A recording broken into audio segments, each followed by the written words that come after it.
Hello and welcome. My name is Scott Suskovic. I'm pastor at Christ Lutheran Church, and welcome to this podcast that we call Deeper Dive, in which we take a look at the previous Sunday's sermon and go at a deeper level for a great conversation. We're glad you're here.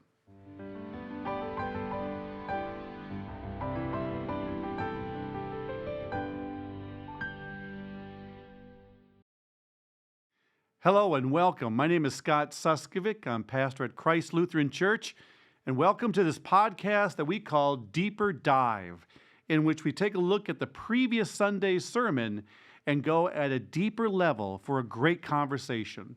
We're glad you're here.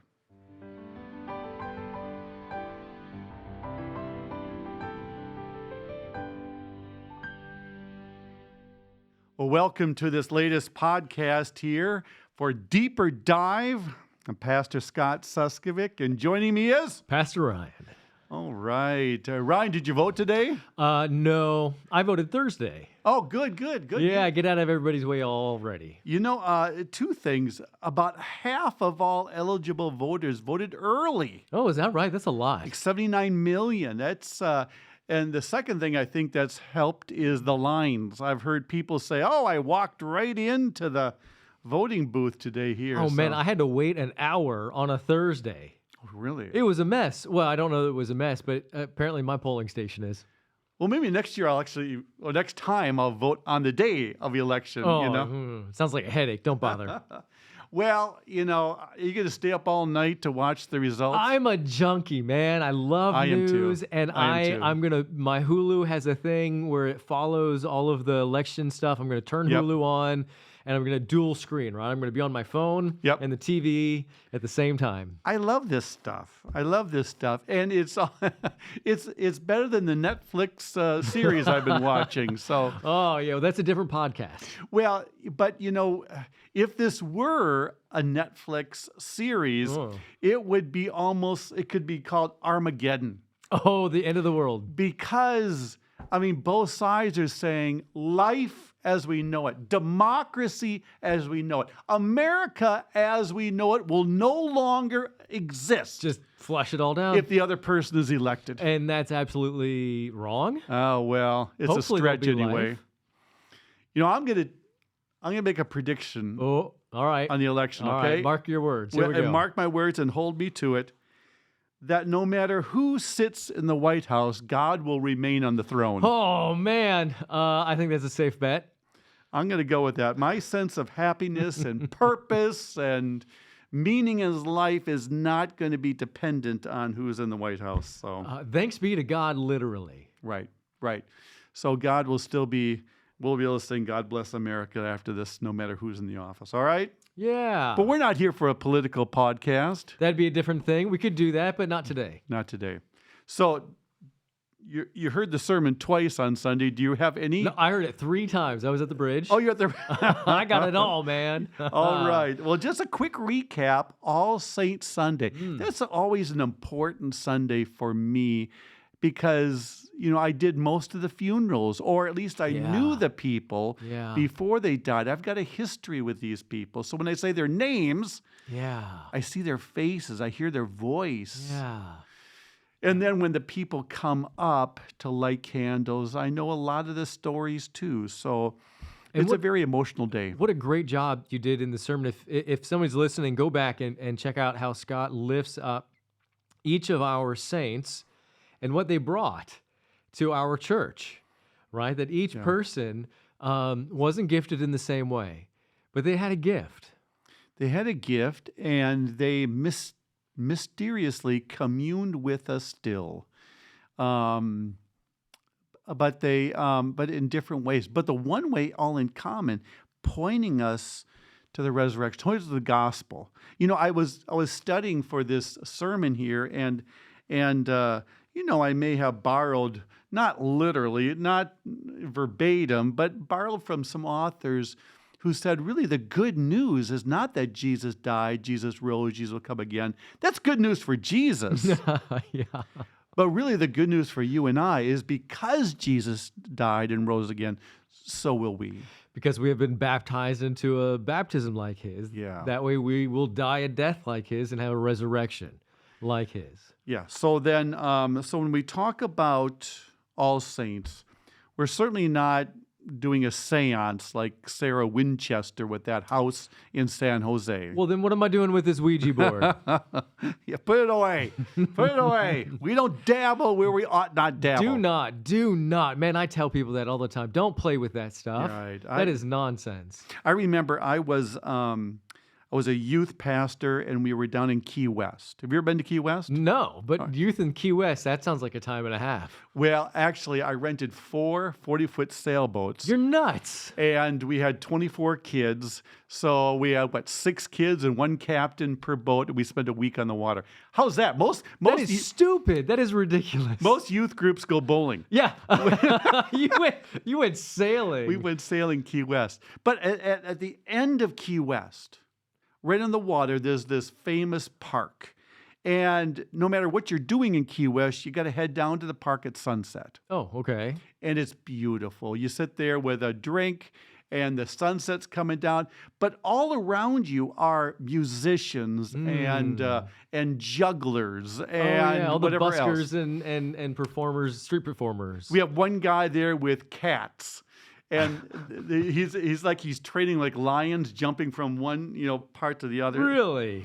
But as I was in the crowd and I was enjoying the sights, listening to the music, I glanced over and I saw 6 of our girls from the youth group talking to this lady who was taking out cards and putting them on a box. Oh, you know where this is going? I think so. And I raced over there, literally put my body between them. Yeah, like the Good Shepherd, right? Like Right. Stop the wolf. And I said, girls, run. Get out of here. Did you say run? I said, get out of here, whatever. And I Yeah. said to the woman, are you a good witch or a bad witch? That's the right answer. Good. Because there's no way she answers that in any way that's going to be appropriate. So just call it out as it is. So that night, sat down with the kids, particularly those girls, and they said, Pastor Scott, it was harmless. She was going to read our fortune. Yeah. And that's why I said, we don't dabble. Nope. In these areas we ought not dabble. And that's kind of what we were talking. We're not doing that with All Saints. Because we believe that there are things that exist that we cannot see and that we don't have a full understanding of. That's the essence of Jesus. Right. Is he says, I have the fullest understanding. I know what good life looks like. I know what sin looks like, and I know how to help you in that. My death isn't just for me. It's for everyone. Good.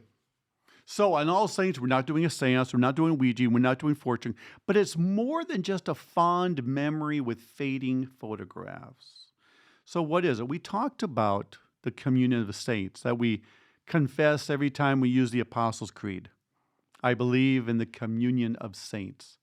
Interesting, my class on Wednesday night, we brought in a Catholic priest. Okay, yeah. And I asked him, what is this thing about praying to the saints? I mean, you take a statue, you bury it in your front yard, upside down, you turn around 3 times, and you pray to Joseph, and he's going to sell your house. He said, oh, yeah, okay, that's a little more. Yeah, okay. But what That's not a thing. Is that really a thing? That's a thing. Oh, man.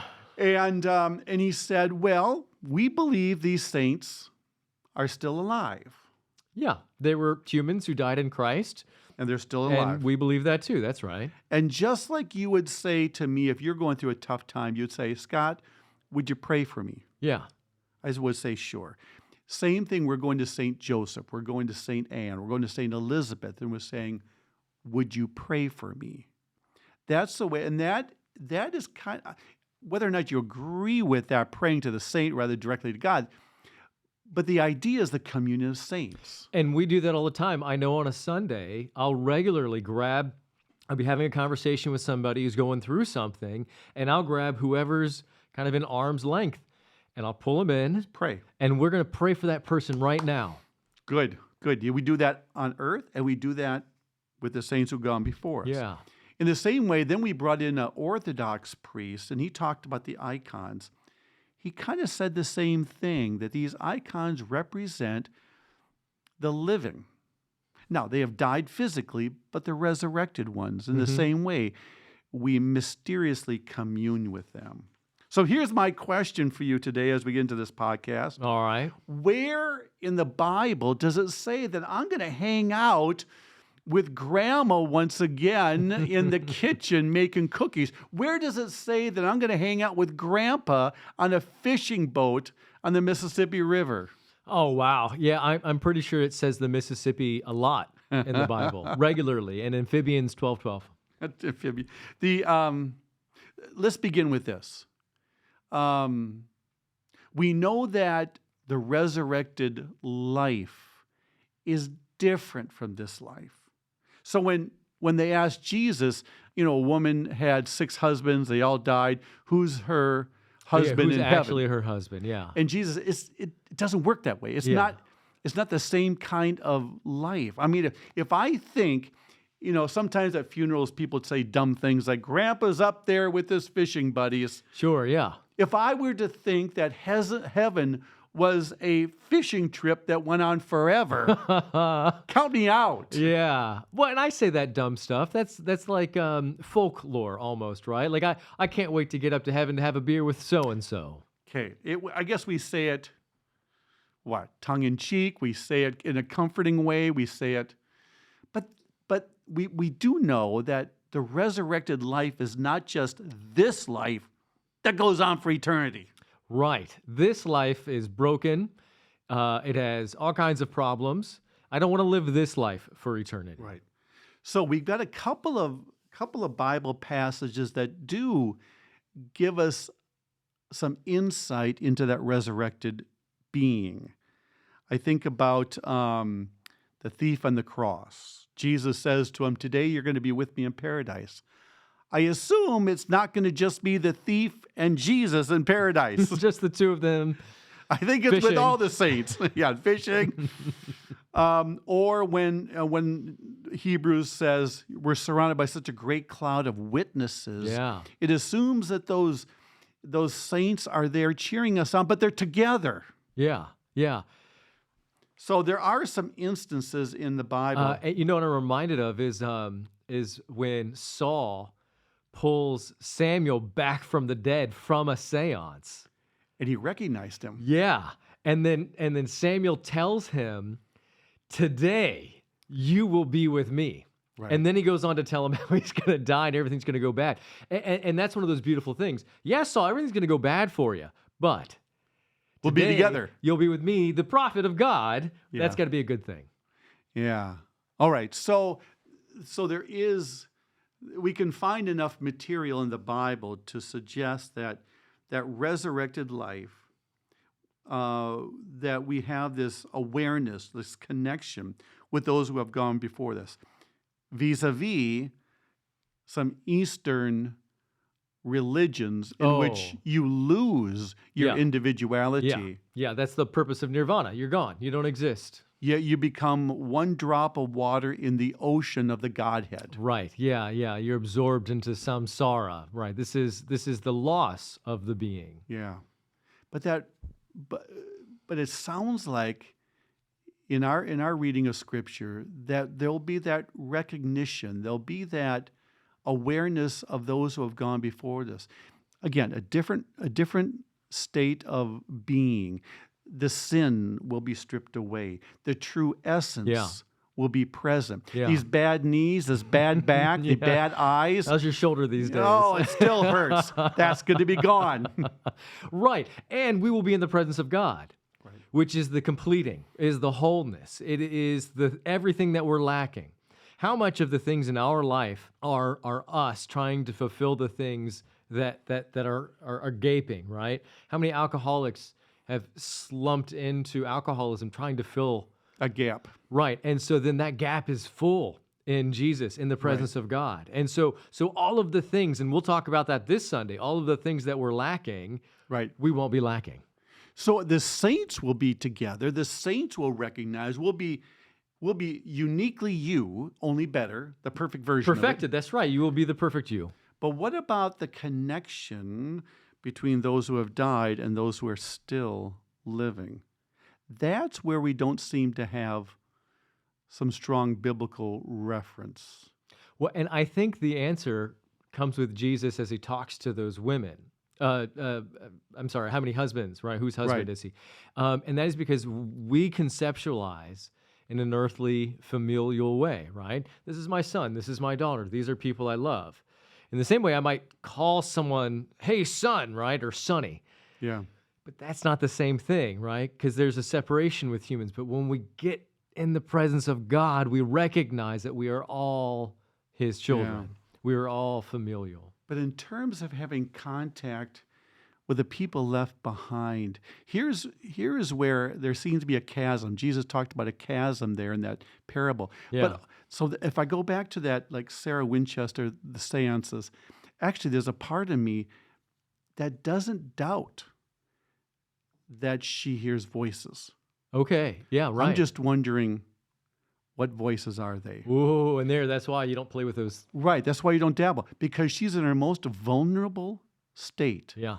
And if we believe in the power of goodness and the pure spirits, that assumes there's got to be the opposite And as well. Jesus said as much. Right.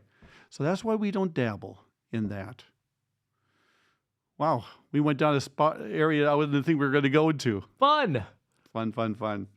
Well, this coming Sunday, we'll continue in a different sermon series. New sermon series, God with Us.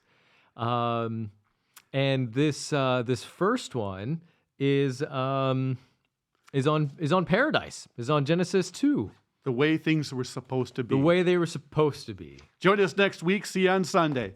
See you there.